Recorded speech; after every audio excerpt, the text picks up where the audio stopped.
Selamat malam Bapak Ibu Saudara-saudara yang dikasihi Tuhan. Selamat memasuki Minggu Prapaskah. Ya, tema kita pada saat ini hanya kepada Dia engkau beribadah. Hanya kepada Dia engkau beribadah. Lamenombako lako puang kape nomban. Lamenombako lako puang kape nomban. Bapak Ibu Saudara-saudara, apa yang kita pahami tentang ibadah atau beribadah?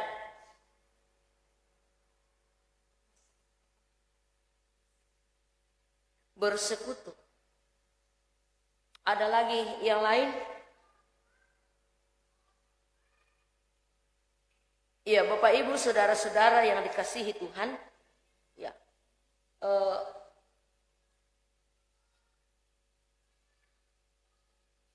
ibadah dalam kehidupan kita, ketika kita mendengar kata ibadah, pasti yang ada dalam benak kita adalah ketika kita berkumpul seperti ini. Namun saat ini kita mau belajar seperti apa sesungguhnya beribadah itu. Dalam konteks Alkitab atau kekristenan, ada dua hal yang sering kita lupa melihatnya soal beribadah. Ya, dalam pemahaman liturgi dikatakan bahwa seluruh proses kehidupan kita ini kita sedang berliturgi, ya. Pernah bagaimana pemuda? Seluruh kehidupan kita itu sedang kita berliturgi. Artinya apa Bapak Ibu Saudara? Ada dua hal, liturgi, berliturgi yang diatur itu tata ibadah. Yang kita pakai sekarang ini adalah tata ibadah, ditata dengan baik. Tetapi liturgi itu seluruh aktivitas kehidupan kita. Artinya liturgi dalam kehidupan kita. Nah, karena itu antara kehidupan, antara liturgi, selebrasi dan aksi harus digabungkan. Antara seremoni perayaan ketika kita berkumpul seperti ini dan aksi kita di tengah-tengah kehidupan kita. Dan itulah beribadah yang sesungguhnya, bahwa beribadah adalah bentuk ketaatan umat atau anak Tuhan kepada Allah. Artinya identitas kita sebagai anak Tuhan atau orang percaya harus kelihatan dalam selebrasi iman, perayaan iman kita. Tetapi juga pada aksi atau tindakan konkret dalam kehidupan kita setiap hari yang diperhadapkan dengan berbagai kondisi kehidupan. Bapak Ibu Saudara, kita akan melihat apa yang dialami oleh Yesus dalam pembacaan kita. Dalam Lukas 1 ayat 1 sampai Lukas 4 ayat 1 sampai 13. Di sini kita melihat bagaimana Tuhan Yesus menunjukkan integritasnya sebagai anak Allah.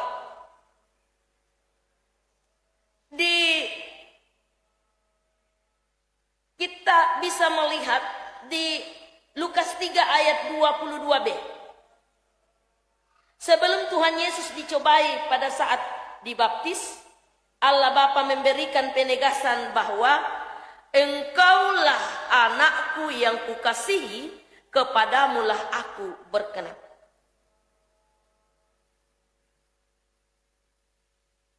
Proklamasi status Tuhan Yesus sebagai anak Allah. Inilah yang mengalami ujian ketika selesai diproklamasikan oleh Tuhan sendiri bahwa inilah engkaulah anakku yang kukasihi, kepadamulah aku berkenan. Yang sedang mengalami ujian. Artinya iblis mau menguji apakah benar bahwa Tuhan Yesus itu anak Allah. Karena itu dia diperhadapkan pada 3 model pencobaan yang cukup krisis. Karena ini adalah sesuatu yang sangat-sangat diminati oleh umat manusia. Yang pertama, ujian kebutuhan dasar, yakni masalah makanan yang mewakili semua keinginan manusia secara fisik. Tidak ada orang yang tidak membutuhkan makanan ketika sudah lapar. Sebenarnya bisa saja Yesus memilih cara pintas dengan kuasanya merubah batu menjadi roti. Tetapi saat itu Yesus tidak melakukannya. Artinya anak Tuhan bisa jatuh dengan segala macam keinginan nafsu jika tidak dapat mengontrol diri, apalagi jika dalam kondisi lapar, haus, atau dalam keadaan butuh, atau sangat perlu. Di titik ini iman anak Tuhan sangat dibutuhkan. Dan kondisi yang dialami Yesus ini tentu dalam kehidupan kita juga sering mengalami.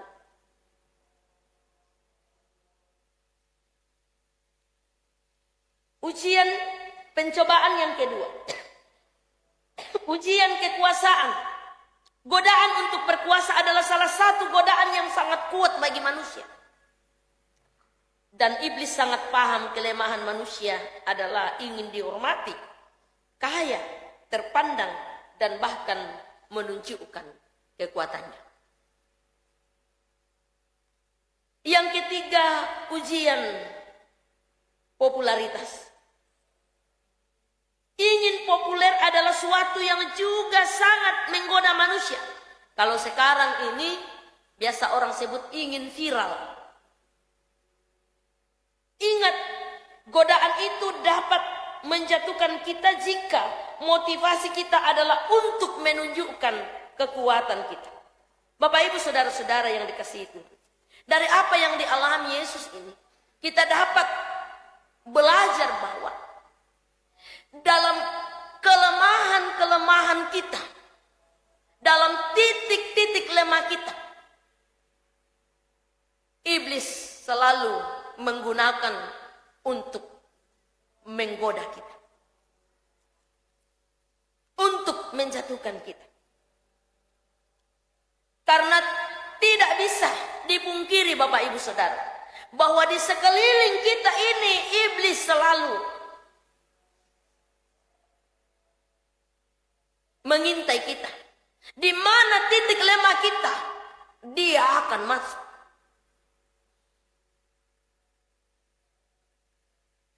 Saudara-saudara yang dikasihi Tuhan, ketika Tuhan Yesus mampu melewati semua pencobaan ini, menunjukkan sungguh dia adalah anak Allah. Tidak ada satupun ajakan iblis yang diikuti oleh Yesus. Melalui pencobaan di padang gurun, Tuhan Yesus hendak mengajarkan kita, jangan karena ketiga godaan itu imanmu menjadi lemah. Tuhan Yesus mau mengajarkan kita agar kita hanya percaya kepada Tuhan dan menjadi tempat perlindungan. Seperti yang disampaikan dalam Mazmur 91. Tekanan hidup jangan merusak hidupmu.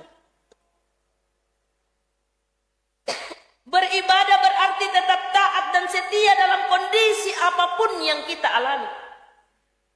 Kesetiaan kepada Tuhan harus terus kita pelihara kapan dan dimanapun. Seperti yang disampaikan Allah kepada umat Israel ketika akan memasuki tanah Kanaan dalam Ulangan pasal 26, agar mereka tetap mengingat Tuhan dengan senantiasa bersyukur, melalui persembahan buah bungaran atau hasil pertama dan perpuluhan. Sebagai simbol pengakuan Allah sebagai sumber segala berkat dan kebaikan. Ibadah harus dinyatakan dalam pengakuan dan tindakan kita.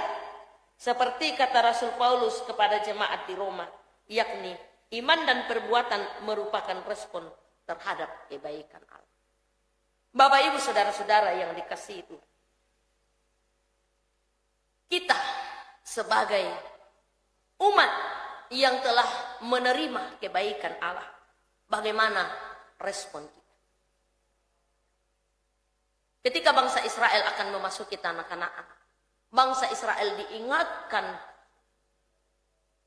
oleh Tuhan. Karena pasti Tuhan tahu ketika bangsa Israel nanti memasuki tanah Kanaan, dan mereka sudah senang di sana karena dikatakan di sana bahwa di sana adalah tanah yang subur, kaya.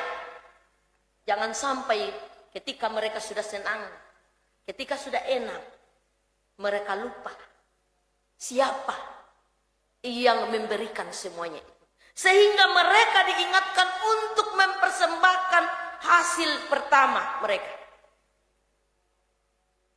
Ya, nalangan kampung setiap tahunnya toh dentaru tuh di kuah buah bungaran. Ada buah bungaran toh. Kalau orang panen padi, yang padi yang pertama dipanen itulah yang dibawa sebagai persembahan buah bungaran. Ya, sekira kalau kita konteks di sini, mungkin hasil pertama dari pekerjaan kita itu adalah bagiannya Tuhan. Kita harus persembahkan. Kita harus bersyukur kepada Tuhan dan perpuluhan. Saya tidak tahu sejauh mana kita melihat berkat Tuhan dalam kehidupan kita dan bagaimana kita memberikan persembahan kita. Mungkin ada di antara kita yang tidak hanya memberikan 10% dari penghasilan kita, mungkin lebih. Tetapi itu ya tentu kembali ke dalam kehidupan kita. Ataukah masih 0,01% untuk persembahan kita kepada Tuhan. Kalau kita tidak pernah memberikan persembahan dengan apa yang Tuhan berikan, berarti kita tidak mensyukuri berkat Tuhan yang ada pada kita. Kita tidak beribadah hanya kepada Tuhan saja. Karena tidak ada respon kita atas berkat Tuhan dalam kehidupan kita. Karena itu beribadah seluruh hidup kita harus kita persembahkan untuk Tuhan. Dalam kehidupan kita sehari-hari pun kita harus mempersembahkannya untuk Tuhan. Artinya apa? Dalam setiap apa yang kita lakukan, kita harus melakukan yang sesuai dengan kehendak Tuhan.